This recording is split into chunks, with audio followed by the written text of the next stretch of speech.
ജനങ്ങൾക്ക് രാഷ്ട്രീയത്തോടും രാഷ്ട്രീയക്കാരോടും ഒരു താല്പര്യവുമില്ലാതായി.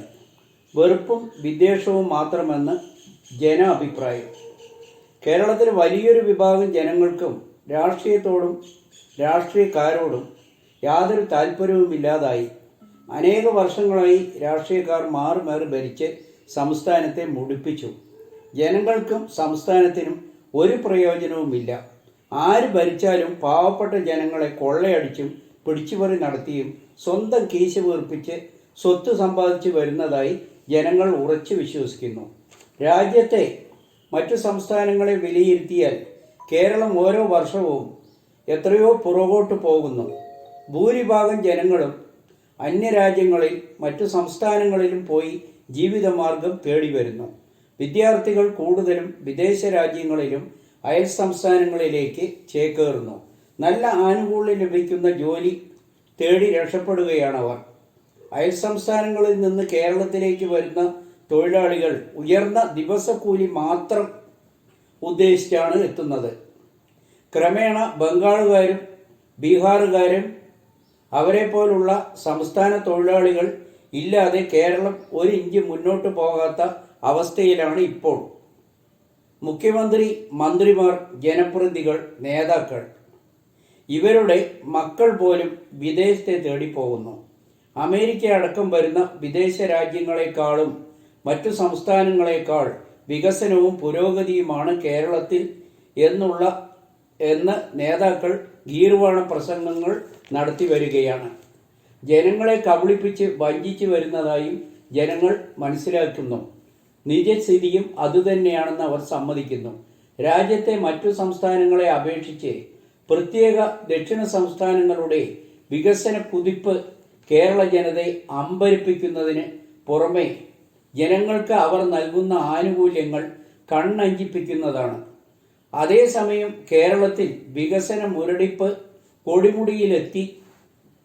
മറ്റു സംസ്ഥാനങ്ങളിൽ സൗജന്യ കറണ്ട് ചാർജ്, വനിതകൾക്ക് സൗജന്യ ബസ് യാത്ര, മികച്ച റേഷൻ ആനുകൂല്യങ്ങൾ, ഉത്സവങ്ങൾക്ക് 2500 രൂപ വരെ നൽകുന്നു. വെള്ളക്കരം തുടങ്ങിയ അനവധി കാര്യങ്ങൾക്ക് പണം കൊടുക്കേണ്ട ആവശ്യവുമില്ല.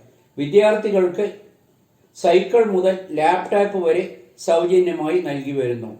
തൊഴിൽ രഹിതരായ വിദ്യാഭ്യാസ യോഗ്യതയ്ക്ക് അനുസരിച്ച് ധനസഹായം നൽകുമ്പോൾ കേരളത്തിൽ തീവെട്ടി കൊള്ളയാണ് നടത്തുന്നതെന്ന് അവർ പറയുന്നു.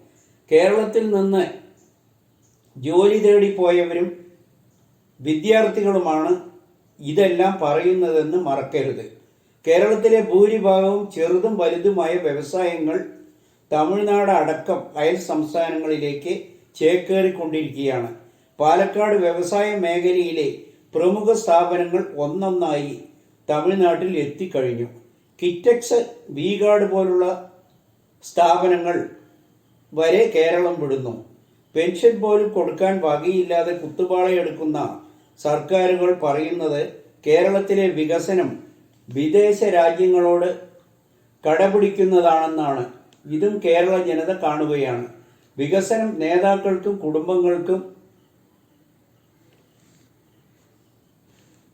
മാത്രമാണെന്നാണ് ഭൂരിഭാഗം ജനങ്ങളും മനസ്സിലാക്കി വരുന്നത്.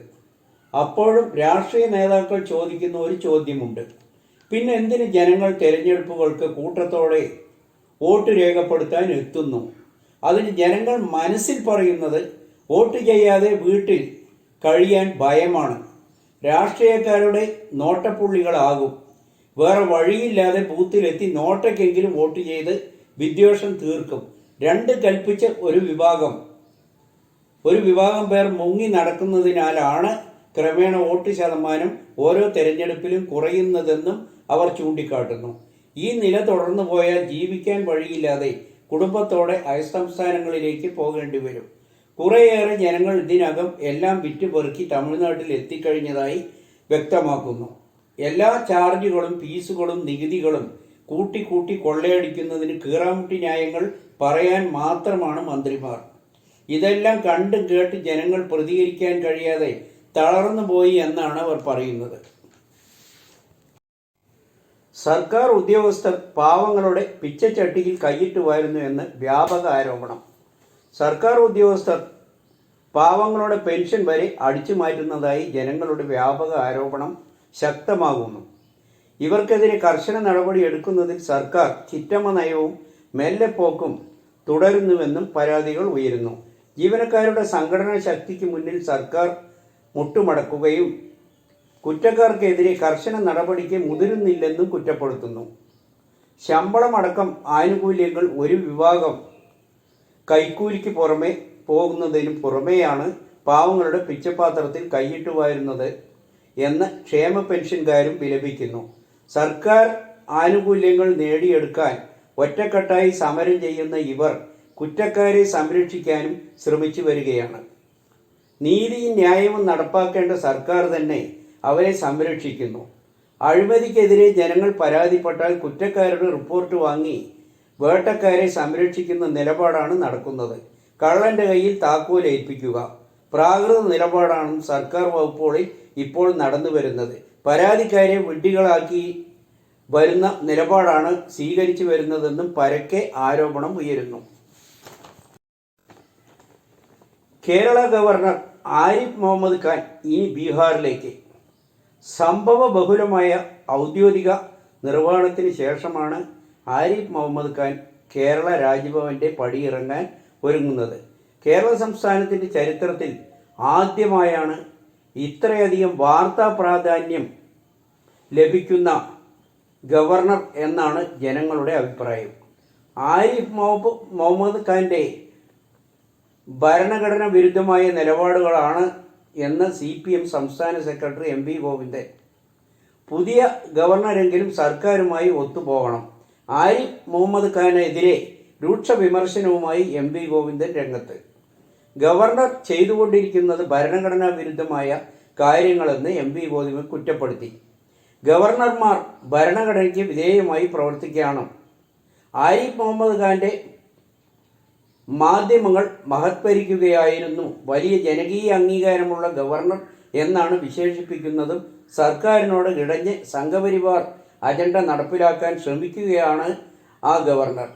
വീരെ ഇതിഹാസമായി പലരും അദ്ദേഹത്തെ കാണുന്നതും അങ്ങേയറ്റം ജനവിരുദ്ധ നയമാണെന്നും രാഷ്ട്രീയം നോക്കാതെ പ്രവർത്തിക്കേണ്ടതാണ് ഗവർണർമാരുടെ കടമയെന്നും MV ഗോവിന്ദൻ പറഞ്ഞു. അഫ്ഗാനിസ്ഥാനിൽ പാകിസ്ഥാന്റെ വ്യോമാക്രമണം. മൂർഗ് ബസാർ ഗ്രാമം പൂർണ്ണമായി നശിച്ചു. 15 പേർ മരണപ്പെട്ടു. അഫ്ഗാനിസ്ഥാനിലെ പക്തിക്ക പ്രവിശ്യയിലെ ബാർമൽ ജില്ലയിൽ പാകിസ്ഥാൻ നടത്തിയ വ്യോമാക്രമണത്തിൽ സ്ത്രീകളും കുട്ടികളടക്കം 15 പേർ കൊല്ലപ്പെട്ടു. മരണസംഖ്യ ഉയരാനാണ് സാധ്യത. ഗ്രാമങ്ങൾ ലക്ഷ്യമിട്ട് നടത്തിയ ആക്രമണത്തിൽ ഒരു കുടുംബത്തിലെ 5 പേർ കൊല്ലപ്പെട്ടതായി വാർത്താ ഏജൻസികൾ റിപ്പോർട്ട് ചെയ്യുന്നു. ബാർമാലിലെ മൂർഗ് ബസാർ ഗ്രാമം പൂർണ്ണമായും നശിക്കപ്പെട്ടതായി വാർത്തകൾ വരുന്നു. വ്യോമാക്രമണം മേഖലയിൽ സംഘർഷം വർദ്ധിക്കാനാണ് സാധ്യത. വ്യോമാക്രമണം നടത്തിയതിന് പിന്നാലെ തിരിച്ചടിക്കുമെന്ന് താലിബാൻ പ്രതിരോധ മന്ത്രാലയം പ്രഖ്യാപിച്ചു കഴിഞ്ഞു. പാകിസ്ഥാൻ വ്യോമാക്രമണം ഔദ്യോഗികമായി സ്ഥിരീകരിച്ചിട്ടില്ലെങ്കിലും അതിർത്തിക്കടുത്തുള്ള താലിബാൻ ഒളിത്താവളങ്ങൾ ലക്ഷ്യമിട്ടായിരുന്നു ആക്രമണമെന്ന് സൈന്യവുമായി അടുത്ത സുരക്ഷാ ബന്ധമുള്ളവർ അഭിപ്രായപ്പെട്ടു.